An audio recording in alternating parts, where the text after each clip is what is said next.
In this tutorial, I'm going to show you how to make modern pop music. And to do that, I remade a song that I really like called Exes by Tate McRae. And I'll break down my remake of the song's elements, the sounds of those elements, the mixing, the structure and arrangement, all that jazz. So hopefully by the end of this tutorial, you can make a song in a similar modern pop style to this one. Set the tempo around 135 to 140 BPM. Start off by making some chords.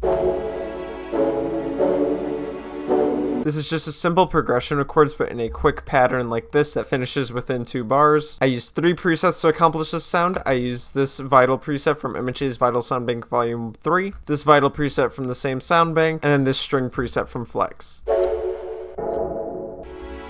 So this first one is a very airy atmospheric pad type chord. The second one is more like a lo-fi atmospheric synth, but it has a lower tone to it. And then the last one is just a simple string preset to fill up the mix. For the mixing, all I did on here is I put this EQ on here that takes out a great chunk of the lows over here because we're going to make a very prominent 808 bass later, and we don't want the unneeded lows of these chords over here to counteract and make it sound all muddy and weird in the mix with the bass later on. And I automated a filter on here as well, but I'll get to that later in the structure and arrangement. I just automated the cut. Just focus on the cut. Just create automation clip on the cut over here. Next, make an ARP out of those chords. A way you can make the ARP, a very simple way, is that you can use the built-in ARP feature. You just go up to here and then click arpeggiate. These aren't the exact settings, but fiddle around with these settings over here and you can get a good sounding ARP that sounds something along the lines of this. It's just a simple ARP that follows the chord pattern. I used 4 presets to accomplish this sound. I used this piano preset from Flex, this guitar preset from Flex, another guitar preset from Flex, and this piano preset from Labs.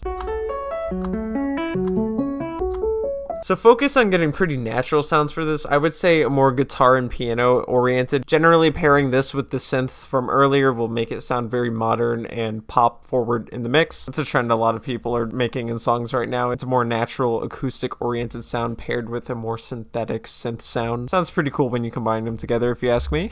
And for the mixing, all I have going on here is the same EQ from earlier, taking out all those unneeded lows so it doesn't counteract the bass. And I also toned down the highs of this ARP a little bit just because the highs of the guitar sounds were very piercing through the mix and we don't want that to sound all weird. It's a subtle difference, but it makes a big difference in the mix altogether. Next, take the bass notes of the chords and put them into some 808s. And by the bass notes, I just mean like the root notes of what these chords actually are. So for example, if this is an F sharp chord, you're going to have an F sharp for the bass or root note. If this is a C sharp chord, you're going to have a C sharp for the bass or root note. And you do the same like that for all the chords over here until you can get a nice 808 that sounds like this. I kept the same pattern of the chords as well, nothing chopped up or nothing like that. Just because we want the 808 to impact on each individual start of the chord, we don't want any complicated patterns or anything like that to make it too busy in the mix. I used 5 presets to accomplish this sound. I used this bass guitar preset from Flex, this 808 preset from Flex, another 808 preset from Flex, one final 808 preset from Flex, and then a short 808 bass type thing from Vital from BushaZ's Sound Bank Volume 3. So these 4 over here are kind of just classic variations of 808 sounds, just to kind of stack the layers and give it that blasting 808 feel. But this bass guitar up here is just another layer to kind of just fill up the bass sound. The only mixing I put on here is this Fruity Blood overdrive, just because we really want this 808 to have some blasting amplification and we want it to have a lot of intensity in the mix. Now for the drums, I have this kick, soft hard hitting kick with some little texture on top as well. I have this clap, just like a traditional trap or hip-hop sample or something like that. It's a very modern pattern nowadays. I also made my own kick and snare type pattern over here in the channel rack. Just follows the same pattern. A short hard-hitting hip-hop type kick, a light hip-hop type clap over there, and then a light hip-hop snare as well. And it really helps to boost and support this pattern that we made over here as well. And then just a standard hi-hat pattern over here as well. It's on fill each 2 steps, but I also just added one in here as well. It helps to create a more modern trap hip hop type vibe in addition to this pop feel that we're going for. And altogether, the drums sound like this.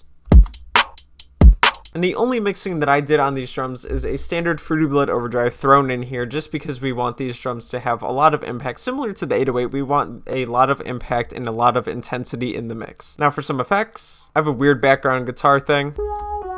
Just a couple notes to fill up the background of the mix. I use this Talkbox Wah guitar preset from Flex. And then I also have this descending percussion thing with the velocity. Just another thing to throw around here and there to fill up the mix. And I use this Life Droplet synth preset from Flex. Now for the structure and arrangement of this track. So I kind of broke this track up into two parts over here. We have a verse or pre-chorus or bridge type scenario over here, and we have the chorus over here. For the verse, I have the ARP playing continuously, the chords playing continuously, and the 808 playing continuously. For the drums, I just have the standard kick and snare with the hi-hats, not the extra pattern for support that comes later for the chorus, just the simple bare bones of the pattern over here. And I put the weird background guitar thing with the two notes playing on every other bar, starting on the second bar. Again, just to add some variation in the background and help fill it up. And then I just threw in the percussion effects over here as well, just for some extra flavor. And for automation, I specifically automated the filter of the chords over here to filter down in the verse portion of the track. And then obviously I created it so that it slopes back up to full so that it plays without the filter in the chorus over here. Just because the verse contains a lot of the toned down versions of these sounds over here, so we want like a more simple toned down version of the sounds over here, and then just let everything go loose for the chorus over here. And then leading up to the chorus, you have everything playing all together. You have the ARP, the chords. I threw in the percussion effects to play on the start of every 2 bars, the 808 playing continuously, and the full drum loop as well. The same drum loop from earlier, just adding in the kick and snare support as well. So this is what the full structure and arrangement of the track looks like over here. Here's the final result. Hard case they can't lock. And I swear I can't lie, just not enough.